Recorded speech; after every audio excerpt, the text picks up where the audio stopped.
you don't know me, I'm Amanda. I'm an oil painter based in Manchester, and I vlog about all things art, life, and making it as a full-time artist.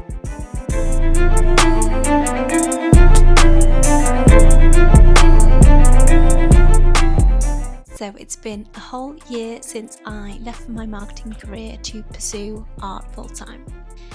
And I thought it would be nice to sit down and reflect on the reality of the last 12 months. So the good bits, the difficult parts, the things that surprised me, and some of the lessons that I've learned along the way.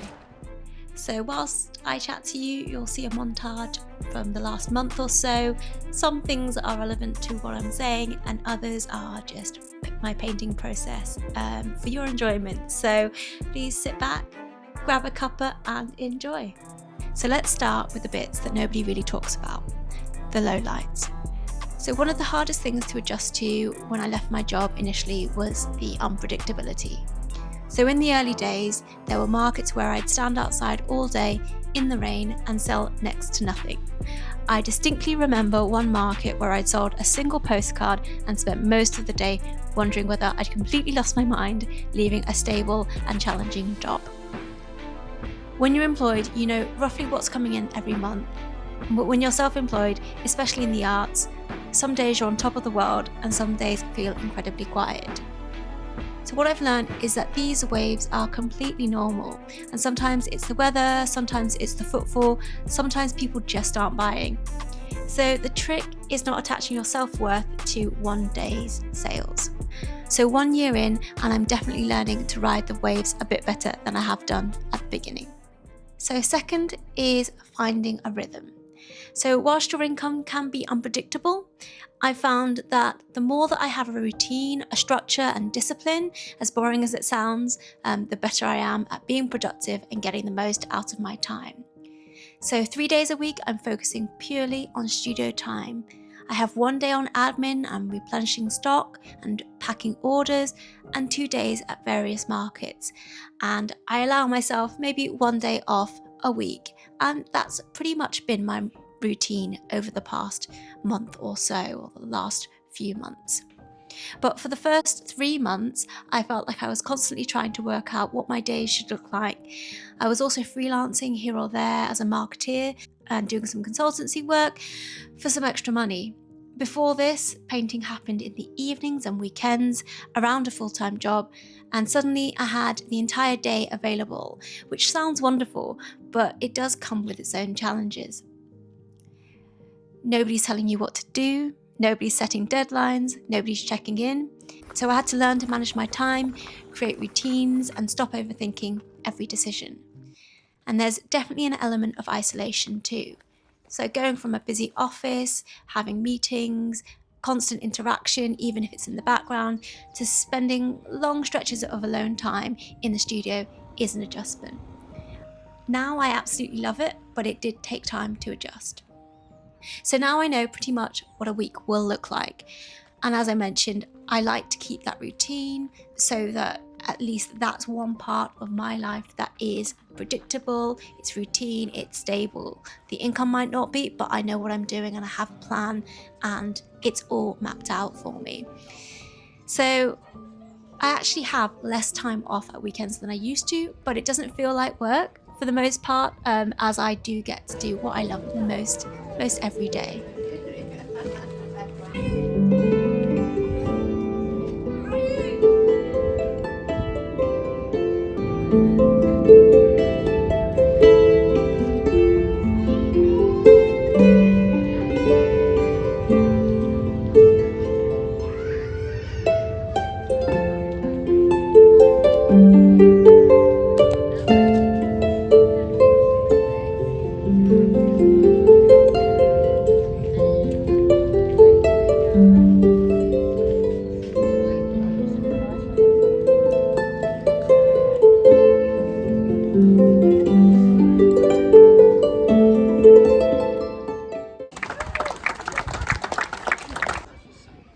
So the third low light that I wanted to mention is actually dealing with the occasional rude person. So believe it or not, I do get quite a few, and thankfully it's really, really rare. The vast majority of people that I meet are absolutely lovely, genuinely lovely in fact, but every now and then you do get comments, whether it's about pricing, about your work, the moments at markets where you're serving somebody and another person decides they should be first, jumping in, and it can throw you off guard, particularly when you are working on a market stall. It's just part of dealing with the public. I'm much better at handling it now, but it did kind of throw me in the beginning. And I don't really think of myself as working in retail, but I guess I technically am for part of the week. And there's definitely a retail element to what I do. But thankfully, the positive interactions massively outweigh the negative ones by about 1,000 to 1. So really, they do keep me motivated, and the positive comments that I get week in, week out remind me why I do this, and I couldn't do it without all the lovely people that I meet. So I try not to dwell on the rudeness of one person, and I try and think positively about the hundreds of lovely comments that I get from people that I meet. So last on my lowlights list is the Sussex Art Fair, which deserves a mention because financially it really wasn't what I'd hoped. If you've watched my video about it, you'll know the full story, and I'll link that video after this one.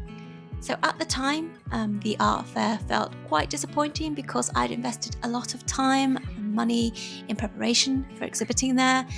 But here's what's interesting. So when I look back, I actually sold 7 originals in the 6 weeks that followed, not because of sales at the fair itself, or not even related to the people that came to the fair or people that were from the south, which is where the event was. It was to do with people locally or people that knew of me elsewhere, because I continued to share my work and the event online. In that same time period, I picked up commission inquiries and met people who followed my journey afterwards here on YouTube and on Instagram. And that's when things began to feel like they were really starting to gain momentum, to the point where I've now taken over 50,000 in sales in my first 12 months. That absolutely blows my mind, and I'll expand on that in a bit. So on to my highlights. So the highlights, actually, without question, the best bit has been the people. So the artists, the makers, the customers, the friends I've met through the likes of events, Altrincham Market and Camfield. When you're self-employed, community becomes incredibly important, and there are people who I've met this year who I genuinely can't imagine not knowing now, and it's been one of the most unexpected gifts of taking the leap so far. Secondly, it's been growing as an artist, so I feel like I've massively expanded my mindset as a painter, how I think about the work that I'm doing. When I started, I was mostly known for figurative work, but now I like to think that I'm getting better known for urban landscapes, still life, even interiors. And I think I've really grown from trying to push myself to paint things like architecture, food, some of the commissions I've taken on, and trying to paint places full of atmosphere. So I've loosened up as a painter, and I've become much more confident in making decisions. And I've also learned that I need to expand what I offer. So from greetings cards to offering commissions to acrylic prints alongside originals and your standard sort of fine art prints. And I've also learned the importance of having a mix of big hero paintings, smaller scalable pieces, and offering affordable prints as well. And that brings me on to my next highlight, which I mentioned earlier. So one of the most rewarding moments has been seeing people connect with my work. There have been a couple of occasions where I've had sales days over £900, which is just wild to me. So seeing people not only connect with my work, giving me positive feedback, but then being willing to spend their hard-earned money on what I've produced or what I make is just always moving, and there's just nothing more fulfilling than being able to make a living from something that you enjoy and that brings other people joy as well. In all of this time, there's been a really huge lesson in building multiple income streams rather than relying on one channel alone. And it really helps to soften the blow if one area, say markets aren't doing well, it should pick up online, or you have an event coming up which should hopefully bring in a fair amount. So as I mentioned, this year I've generated over 50,000 in sales, and I'm incredibly proud of that. But I also think it's important to be transparent. So sales aren't profits, and there have been so many costs that have that nobody really sees. They can see the highlights on Instagram and my reels and think, wow, she's doing really well. But there are so many costs, as I'm sure if you're a fellow artist you'll know. So framing, printing, materials, market fees, exhibition costs, website costs, packaging, even accommodation if you're traveling to events, studio assets, furniture, equipment, and the list goes on. There are hundreds of things. And the first 6 months, there were so many of these costs to produce work, and I wasn't selling much. So again, as I mentioned, that was really tough. But I've become far more conscious of my spending habits, far more disciplined, and better at tracking my finances now. So every Monday, I like to track what I've spent, both for the art business and personally. I track what I've earned, what I'm looking to earn. I have a forecast, and I really try and keep on top of the numbers. And honestly, it's been one of the best habits I've developed. Whether I continue to do art full time forever, or if I'm just lucky enough to do it for the next few years, it's a really good habit that I'll continue beyond for the future. Okay, and then another highlight has been that I've recently finished 4 commissions back to back, and it's been one of my favourite periods of the year so far. There's something really incredible and special about being trusted to create a piece of artwork for someone's home. So one lesson I've learned is to say yes, but only yes to commissions that fit my style. So push yourself, absolutely, but don't try to become a completely different artist just for one project. People should commission you because they like what you do. So my advice would be stay true to your style. Don't take anything that comes your way. You'll just disappoint yourself or waste valuable time, or worse, disappoint your clients. So understand what you're good at and say yes to every opportunity that comes up that fits within that remit, and qualify out if something doesn't suit your style. And even better yet, recommend someone that might be a better fit. That way you'll be happier, you'll be putting your time to better use, and that karma may come back around if someone refers you in the future too.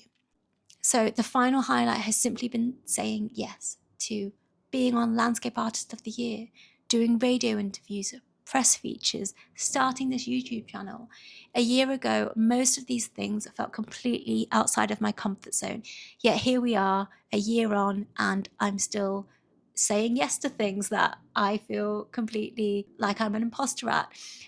And I think we're now over 800 subscribers, which genuinely blows my mind.